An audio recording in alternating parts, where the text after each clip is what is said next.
Hello student, my name is Saurabh और आज मैं आपके लिए लेकर आया हूं बहुत ही interesting topic from polity, that is constitutionalism. वैसे आमतौर पे हम कॉन्स्टिट्यूशन तो जानते हैं, बट शायद हम में से कई लोग कॉन्स्टिट्यूशनलिज्म क्या होता है वो अच्छे से नहीं जानते। तो आज इस टॉपिक को हम समझेंगे क्या है। ओके, तो जैसे हम पढ़ते हैं अपनी स्टडी में, अपने बहुत सारे सब्जेक्ट पढ़ते हैं, तो उनमें एक हिस्ट्री है और बहुत सारे हैं जिसमें बहुत से ऐसे ऐसे वर्ड आते हैं लाइक सोशलिज्म, कम्युनलिज्म, कैपिटलिज्म, जिनके वर्ड में इज्म आता है, लास्ट में इज्म आता है। तो व्हाट डज इज्म डिनोट, यहाँ पर भी हमारे पास एक वर्ड है जिसके लास्ट में इज्म है। So what does this ism denote? It's denote in ideology. It's denote in ideology. Okay,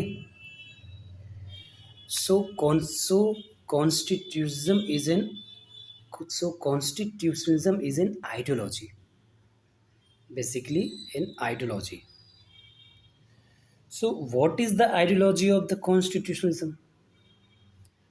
Rule of law. Rule of law is an ideology of the constitutionalism.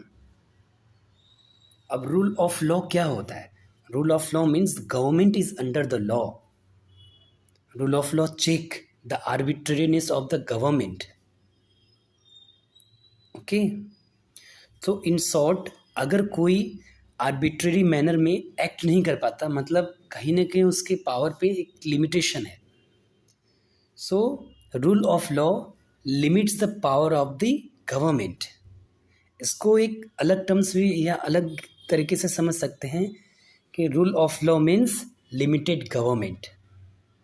Okay, limited government. अब इसको एक step और जाके समझते हैं ऊपर. What limits the power of the government exactly? Fundamental rights of the people. Fundamental rights of the people limits the power of the government. अब ये फंडामेंटल राइट्स कहाँ एग्जिस्ट कर सकता है? क्या चाइना में एग्जिस्ट कर सकता है? नहीं, बट इंडिया में करता है. Means fundamental right exist in democratic setup. So for the constitutionalism it is important that the country has democratic setup. समझे आप? डेमोक्रेटिक सेटअप होना जरूरी है. मतलब constitutionalism is in feature of democratic country only. अब अगर इस तरह का स्टेटमेंट एग्जाम में आ जाए तो ये मत समझना कि सर यहाँ पे ओनली लिखा है तो गलत होगा, क्योंकि ये एक्सट्रीम सेंटेंसेस है. समझ रहे हैं? कंसेप्चुअल क्लैरिटी भी बहुत ज़रूरी है.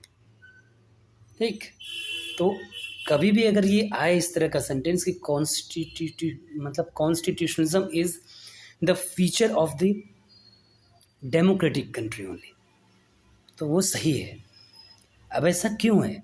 क्यों ऐसा है कि कॉन्स्टिट्यूशनलिज्म है जो डेमोक्रेटिक कंट्री में ही एग्जिस्ट करता है? Because in democratic country the power lies with the people.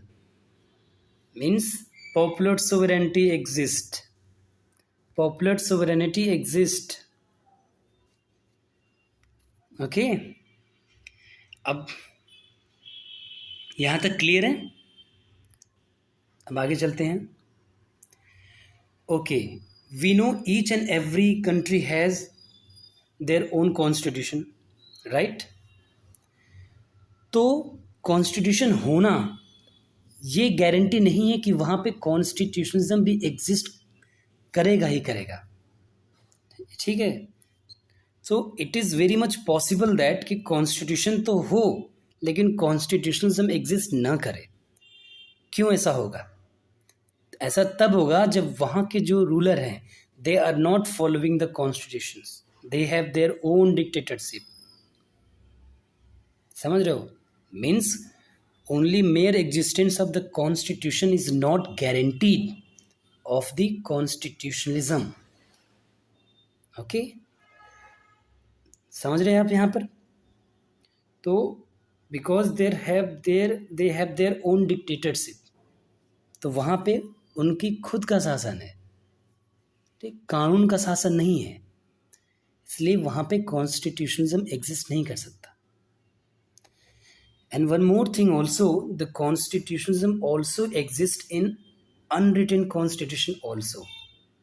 Unwritten constitution में भी कॉन्स्टिट्यूशनिज्म एग्जिस्ट करता है. ओके. तो जैसे मैंने पीछे बताया आपको कि the fundamental rights of the people limits the power of the government, so there will be a conflict in future और anywhere, there will be a conflict between the citizens and the government. To resolve this dispute, we have an independent judiciary जो independent हो, जो जो resolve करे dispute between the citizen and the government, जो protect करे हमारे fundamental rights. ठीक. So can we say that the independent judiciary is a prerequisite for the constitutionalism? Answer is yes. Yes. So independent judiciary is necessary for the constitutionalism. समझ रहे हो आप? तो जो हमने पढ़ा उसके इंपॉर्टेंट कंपोनेंट्स को हम फिर से समराइज करते हैं. पहले हमने पढ़ा what is constitutionalism. Constitutionalism is actually an ideology. Rule of law is an ideology of the constitutions. Rule of law हमने देखा क्या है. Rule of law means a limited government. What other thing that limits the power of the government? That is fundamental rights of the people. Fundamental rights कहाँ exist कर सकता है? एक democratic setup में. means कि democratic countries जहाँ है वहाँ पे ही केवल constitutionalism exist कर सकता है और कहीं नहीं. ऐसा क्यों? because अगर कहीं जैसे चाइना है, ठीक है, चाइना में फॉलो नहीं कर सकता कॉन्स्टिट्यूशन बिकॉज वहाँ के जो रूलर हैं they are not following the constitution, they have their own dictatorship rule. ठीक है. और हमने देखा कि कॉन्स्टिट्यूशन ऑल्सो एग्जिस्ट जहाँ पे अनरिटन कॉन्स्टिट्यूशन हो वहाँ पर भी एग्जिस्ट करता है. ठीक है. और लास्ट में हमने देखा कि कैसे इंडिपेंडेंट जुडिशरी जरूरी है for the constitutionalism. Okay. There are few principle I just jotted down here so that you can read it, and if any terms come in examination you should aware about that. Like जैसे separation of power and responsibility of the responsible and accountable government, independent judiciary and individual rights means popular sovereignty. Like popular sovereignty means where the people are sovereign, people have all the power. Rule of law as we see, limited government, civilian control and the police accountability. These are few principles of the constitutionalism. I hope आपको constitutionalism अब समझ में आ गया होगा. Okay, thank you.